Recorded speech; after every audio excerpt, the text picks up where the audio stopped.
Hello बच्चों, आज हम आपको मैट्रिक्स डीपीपी 3 का क्वेश्चन नंबर 8 आप लोगों के साथ डिस्कस कर रहे हैं, जो कि मुझसे कुछ बच्चों ने पूछा था। ये काफी इंपॉर्टेंट क्वेश्चंस है, कंसेप्चुअल टाइप का क्वेश्चन है, थोड़ा सा ध्यान से देखना। क्वेश्चन में ये दे रखा है, matrix A has m rows and n plus 5 common columns. एक मैट्रिक्स ए है, उसमें नंबर ऑफ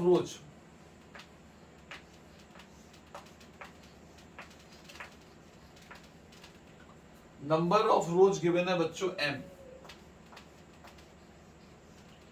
और नंबर ऑफ कॉलम्स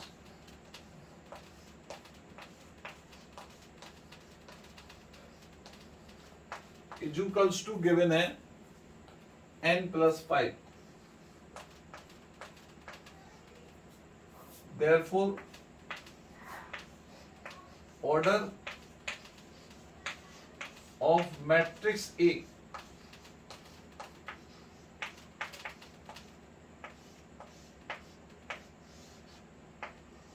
क्या हो जाएगा बच्चों? m into n plus 5।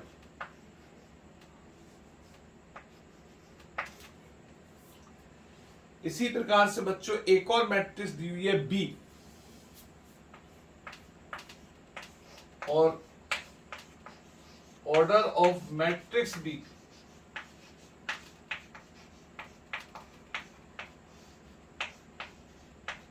B हमको गिवन है क्वेश्चन के अंदर m इंटू 11 माइनस n। तो कुछ ऑप्शन दिए हुए हैं, तो उन ऑप्शन की हेल्प से आपको कमेंट करना है। चलो ऑप्शन बात की बात है, साथ में ये भी दिया है A B and B A both exist.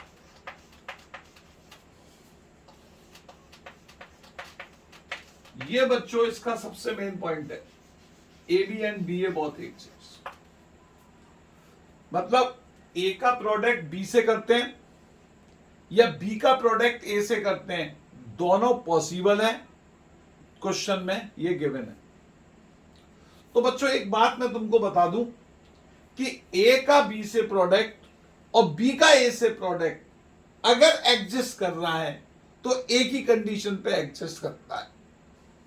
जैसे मान लो कि ए कोई एक मैट्रिक्स है जिसका ऑर्डर है p by Q,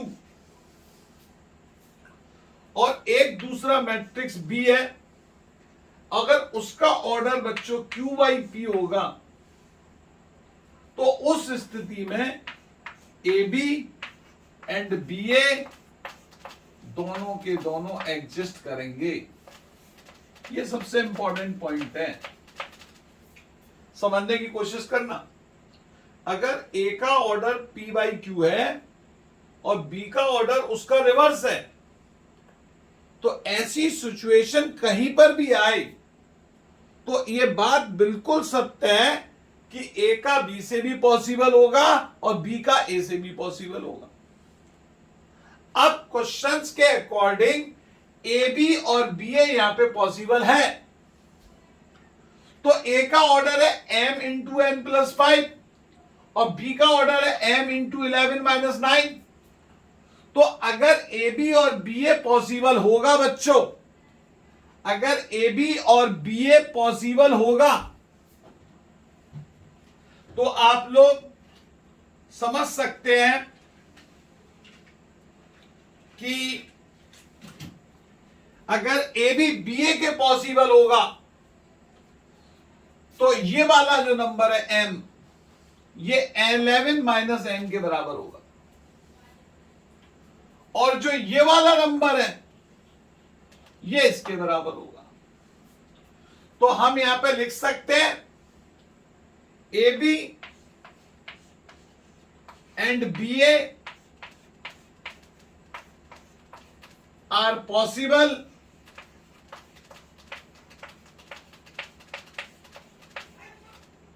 if m is equals to 11 minus N, या m plus n is equals to 11,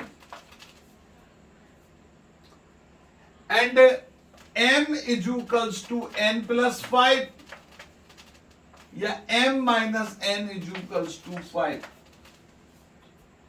इन दोनों इक्वेशन को सॉल्व कर लेंगे और m और n की वैल्यू हम लोग निकाल लेंगे। दोनों इक्वेशन को सॉल्व करना बड़ा आसान है, आपको दिख रहा होगा। m तो आ जाएगा बच्चों 8, और n आ जाएगा 3।